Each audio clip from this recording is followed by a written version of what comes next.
Hey everybody, welcome to Take Heart again. I want to have a final look, a third and a final look at the story of the prodigal son, which you can read in Luke chapter 15, starting in verse 11. About a decade ago, I was reading a book by a guy called Henri Nouwen called The Return of the Prodigal Son, which is an absolutely fantastic book if you want to read a book about this story. But he said something there that really, when he said it, it just hit me right between the eyes, and I've never forgotten it. He was talking about how, as we read the story, we tend to relate to one of the sons. So we might relate particularly to the younger son who's messed his life up and feels like he's only ever going to be welcomed back as a servant. Or we might relate to the older brother who has stayed at home and lived a moral life but still doesn't really have any kind of relationship of love with his dad and thinks it all comes down to what he's earned. We might relate to either of those, and we talked about them in the last few days, but Henri Nouwen says actually the ultimate place to get to in this story, where it's trying to take us as the end of the journey, is not just that we would come back as a younger son to the father or a younger daughter.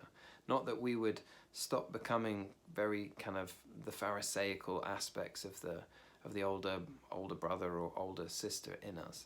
It's not just that we deal with that and come back to the father. It's that, and this, when I heard it, I just thought, wow, it's that we would become like the father. It's so much more than just getting welcomed back by the father. It's becoming like the father. And he was saying, and he's right, that's not easy. And it's not in some ways even attractive as a proposition. You know, in some respects, being the younger son or the older brother is kind of it's not a bad deal. It's when we talk about our relationship with our father, it's we're forgiven, we are blessed, we are rejoiced over, we are welcomed home with open arms, we're treated with compassion and with kindness. That's great. Who wouldn't want that? But you flip it around and you think what it must have been like to be the father in the story. Well, that doesn't sound like a lot of fun. You know, we've got two wayward sons who don't treat us very well. We're the ones who have to lose our dignity and humble ourselves. We're the ones who have to do the forgiving. We're the ones who have to do the giving. We're the ones who have to respond with love when we've been treated with anger. I mean, this doesn't sound like a fun role to have. But that's the journey that we're invited into if we would say yes. It's the journey from being the disheveled and kind of broken younger son to becoming the compassionate father. The journey from being the austere, unwelcoming, prideful older brother to being the compassionate father. That's the journey that I think God invites all of us into, and it's called discipleship. And there are lots of different ways that we could say, well, how do we be like the Father? You know, we be the people who welcome others. We be the people who forgive. We be the people who bless. At its root, though, what it is that we go on this journey from being self-focused to being outward-focused, to thinking life is all about what we can get, to understanding that the call is much more towards how can we give and how can we bless other people. You know, the most mature Christians that I've ever met, they have a sense of self-worth and a sense of self-dignity, but they're living their life not for themselves, but for other people.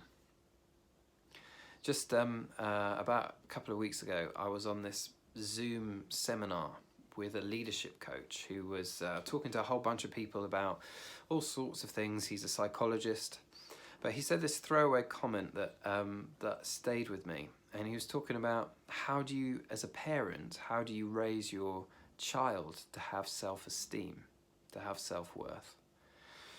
And he said one of the things that's really important is to give them a role, give them kind of a little task, or basically give them a contribution that they can make. because that gives them that sense of self-worth. When they can see, I can make a contribution here, my contribution is significant, then it bestows significance upon them. And he says, if you're able to do that for your children, then what happens is when they grow up and they kind of fly the nest and they realize that life doesn't just give you everything on a silver plate, they're prepared for that because they haven't been raised as consumers, they've been raised as contributors. Since he said that, I've really consciously been kind of thinking about how am I doing that as a dad and how am I doing that with my boys. Just a few days ago, last weekend, I went with Josiah and a couple of friends, all socially distancing, but we went to a farm where we could chop some wood together and have a kind of a little fire and cook Saturday morning, cook some brunch. And so I said to Josiah, you know, your role, Jossie, is to carry the sausages. Here's a pack of sausages. He's just 5, he put them in his little backpack and that was his job. It was to carry the sausages. And he clung on to those sausages right until the point where we put them on the fire, and he really held them tight. And then I said, all right, Josiah, we're going to be splitting the wood with these big axes. Your role is to collect the wood and take it over to the van. And so I watched him just pride, you know, sort of like full of pride, going up, picking up these logs, showing me that he could carry 2 at once, showing me that he could lift a log over his head as he carried it, and then putting it very carefully in this pile of wood that he built next to the van. And again, that was his contribution. And I could see it happening before my eyes. It wasn't just a theory, that he understood this was his role.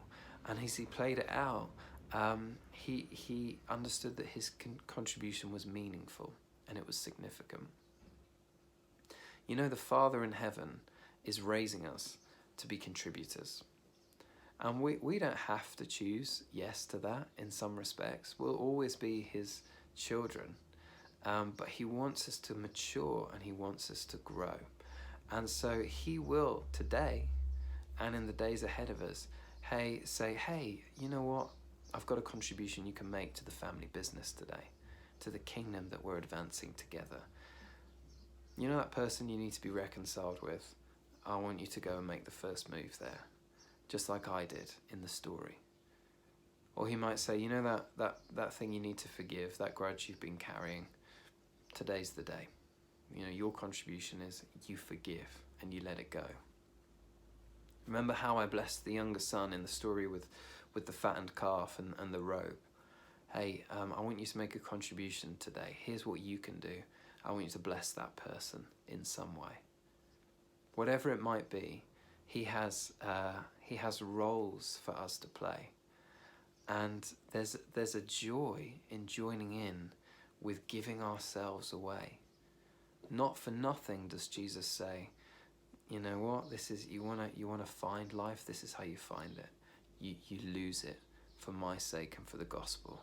You journey from being a person whose life revolves around themselves to being someone whose life is given over to God and therefore revolves around sharing God's love with other people.